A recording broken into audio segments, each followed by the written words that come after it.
रोज एक अनार 100 बीमारी पर वार। यह तो दोस्तों आपने सुना होगा। दोस्तों, ये अनार का जो पेड़ लगा हुआ है, आप सभी जानते हैं अनार बहुत स्वादिष्ट होता है खाने में। और ये जो फल है, ये स्वास्थ्य के लिए बेहद फायदेमंद है। दोस्तों, अनार में आयरन होता है। ये हमारे हृदय के लिए बहुत ही अच्छा फल है और पाचन तंत्र को बहुत फायदा देता है। इसलिए जब भी कभी हमारे घर में कोई भी व्यक्ति बीमार पड़ता है, डॉक्टर तुरंत सलाह देते हैं कि एक अनार आप जरूर खाइए, या उसको जूस के रूप में लीजिए, या आप उसको ऐसे ही दाने निकाल कर खाइए। तो नमस्कार दोस्तों, मैं हूँ वंदना और मेरे चैनल पर आप सभी का स्वागत है।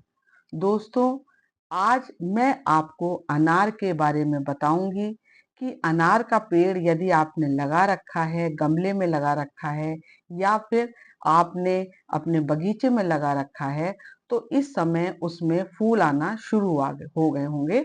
और अब आप उसमें क्या डालें जिससे कि आपका हर फूल जो है वो फल में बदल जाए। साथियों, वो क्या खाद मैं इस्तेमाल कर रही हूँ जो आप इस्तेमाल करके अपने पेड़ को बहुत ज्यादा फलों से लद सकते हैं। तो साथियों, ये जो आप देख रहे हैं, ये मेरा इस पेड़ में मेरे कितने सारे फूल आ रहे हैं और कितनी सारी कलियां बन रही हैं। और आप पेड़ देख रहे हैं, पेड़ भी बहुत ज्यादा स्वस्थ है। तो साथियों, आप जो ये सफेद रंग की खाद देख रहे हैं, फर्टिलाइजर जो देख रहे हैं, इसका मैं इस्तेमाल कर रही हूँ अपने इसके अनार के पेड़ में, और इससे मुझे बहुत ही अच्छे रिजल्ट्स मिले हैं। इसके बारे में आप वीडियो में बने रहिएगा। मैं आपको विस्तार से बताऊंगी कि ये क्या खाद है और इसको आपको किस तरीके से इस्तेमाल करना है और कब इस्तेमाल करना है। तो साथियों, ये जो आप देख रहे हैं मैंने अपने ग्रो बैग में इसको लगा रखा है अनार के पेड़ को, और बहुत ही अच्छे इसमें फूल बनना शुरू हो गए हैं। लेकिन जब मैंने खाद को इस्तेमाल नहीं किया था, तो ये आप देख रहे हैं उसमें कोई भी फूल नहीं बन रहा है। साथियों, आपको इस बात का ध्यान रखना है कि जब भी आप कोई भी पौधा लेके आते हैं, नर्सरी से लाते हैं या बाजार से लाते हैं, तो आपको ग्राफ्टेड किस्म का अनार को लेके आना है। ग्राफ्टेड किस्म में एक मृदुला है जो जिसके आकार छोटे होते हैं अनार के, और वो जो है जल्दी फूल उसमें आता है और गमले के लिए वो उपयुक्त रहता है। तो इस वैरायटी का ला सकते हैं आप मृदुला, या फिर सिंदूरी भी ला सकते हैं आप। इसकी एक और किस्म है सिंदूरी, या ज्योति किस्म भी कहते हैं इसको। तो इसमें मध्यम आकार के मीठे दाने के इसमें बनते हैं अनार, और ये गमलों के लिए ये भी बहुत अच्छी किस्म है कि आप लगाइए इसको, बहुत अच्छे से डेवलप हो जाता है। इसके साथ ही साथियों, एक आती है किस इसमें भगवा। तो ये भी है, ये सबसे लोकप्रिय भगवा, और इसमें बहुत बड़े साइज के अनार बनते हैं और इसमें मीठे अनार आते हैं। कम बीज वाले अनार आपको देखने को मिलते हैं। इसके अलावा एक अर्का रक्षक वैरायटी भी है जो कि बहुत जल्दी फल दे देती है और उन्नत किस्म का है ये, और ये गमले के लिए बहुत अच्छा होता है। इसको भी आप अपने बगीचे में लगा सकते हैं। साथियों, जो भी आप लें, ध्यान आपको यही रखना है कि वो आपका जो पेड़ है वो कलमी हो। और जब आप नर्सरी से उसको लेते हैं, तो उसकी जड़ों को भी अच्छे से देख लीजिए कि वो उसमें जड़ें हैं, और साथ में आप ये देख लीजिए कि जहां पर उन्होंने ग्राफ्टिंग की हुई है, वो हिस्सा भी आप उसका जांच लीजिए कि वहां पर ग्राफ्टिंग हुई है, तभी आप इस तरीके को पौधे को लीजिए। अब आप ये जो देख रहे हैं साथियों, जो फ्लावर्स जो हैं वो इसमें आते हैं दो तरीके के। आप देख रहे हैं ये मेल फ्लावर है। फ्लावर्स जो हैं इसमें दो तरीके के फ्लावर्स आते हैं, मेल और फीमेल। तो ये जो आप देख रहे हैं ये मेल फ्लावर है। यदि आपके पेड़ में फ्लावर्स आ गए हैं, तो आप देखेंगे कि दो तरीके के फ्लावर्स हैं, और आपको इसमें पॉलिनेशन करना होगा। जब आपके फ्लावर्स आ जाते हैं, तो आपको इसमें पॉलिनेशन जब आप कर देंगे, तो उससे आपके सारे उसमें परागण हो जाएगा, और आपके सारे जो फूल हैं वो फल में तब्दील हो जाएंगे। तो साथियों, इसके लिए आपको एक पतला हल्का, बहुत ही बारीक जो है वो एक ब्रश लेना है और ब्रश की मदद से आपको इसमें पॉलिनेशन करना है। क्या करना है कि जो आपका मेल फ्लावर है, उस मेल फ्लावर से ही आपको उसमें पराग कलेक्ट कर लेना है अपने ब्रश में, और फिर जो फीमेल फ्लावर है उसके बीच में ले जा करके उसको हल्के हाथों से बहुत लगा देना है। जो भी आपका ये आप जो देख रहे हैं ये फीमेल फ्लावर है जिसमें मैं लगा रही हूँ, ये फीमेल फ्लावर है। इसकी पहचान भी होनी चाहिए आपको कि कौन सा मेल फ्लावर है, कौन सा फीमेल फ्लावर है। फीमेल फ्लावर जो है साथियों वो थोड़ा लंबा होता है साइज में, और उसमें नीचे की तरफ थोड़ा सा मोटा सा भाग होता है और ऊपर की तरफ फ्लावरिंग जैसा होता है।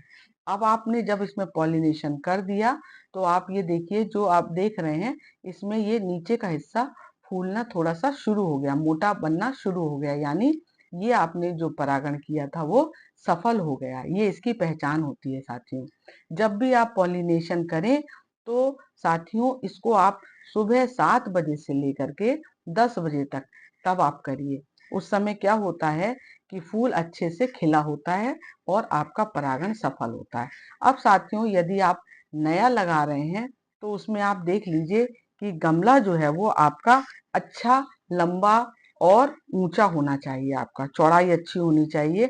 कम से कम आपका ये 24 इंची का लंबाई, इसकी ऊंचाई, और 24 इंची चौड़ाई। ऐसा मजबूत आप कोई भी ग्रो बैग ले सकते हैं या फिर आप मिट्टी का भी ले सकते हैं गमला। और उस गमले में आपको जो मिट्टी मिलानी है उसमें 50% बागवानी मिट्टी रखिएगा और 30% जो है वो गोबर की खाद मिला लीजिएगा। साथ में 10% रेत और 10% उसमें नीम खली मिलाइएगा। इस मिश्रण से आप अपना गमला भरिएगा और उस गमले में जब आपका ये मिश्रण तैयार हो जाए 3-4 दिन आप छोड़ दीजिए इसको मिला करके, और उसके बाद तब फिर आप इसमें अपना पौधा लगाइए। साथियों ये मैं आपको हमेशा बताती हूँ कि 3-4 दिन पहले ही मिश्रण तैयार करके आप गमले में भर के रख दीजिए, जिससे कि आपकी जो आपने मिश्रण लगाया हुआ है वो बहुत ज्यादा उपजाऊ हो जाता है। तब आप इसमें अपना जो भी आप लेकर के आए हैं प्लांट को उसको लगा दीजिए। और साथियों अनार जो है ये गर्म और शुष्क जलवायु में बहुत अच्छे से उगता है, और इसमें जो है पानी जब आप देंगे तो बहुत हल्का पानी देंगे अनार में।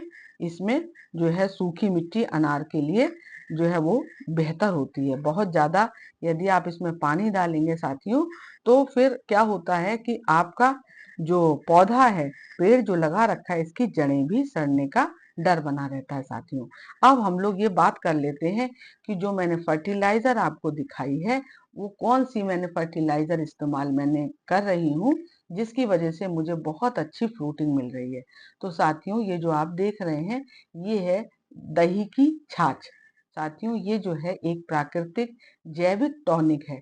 ये हमारे इसके लिए अनार के पेड़ के लिए बहुत ही अच्छी खाद है, ये जैविक खाद है ये, और सस्ती खाद है बहुत। और इसको कैसे करना है इस्तेमाल, आपको 15 दिन में एक बार ही इस्तेमाल करना है साथियों। इसको 1 गिलास छाछ ले करके आप इसमें 5 गिलास पानी मिलाएंगे।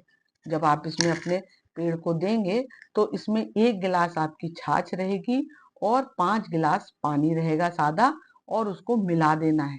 और मिलाने के बाद फिर आपको उसमें से जब 5 गिलास आपने जो मिलाए थे तो आपने 5 गिलास वो और 1 गिलास आपकी छाछ, उसको जब आप मिला लेंगे तब फिर आप उसमें से 1 गिलास निकाल करके एक पेड़ पर डालेंगे। ये आपका रेशियो रहेगा और हर 15 दिन पर आपको डालना है। दोस्तों ये जो खाद है आपकी दही की छाछ जो है ये बहुत अच्छी फर्टिलाइजर है इसके लिए, और इससे आपको बहुत ही अच्छे परिणाम मिलेंगे।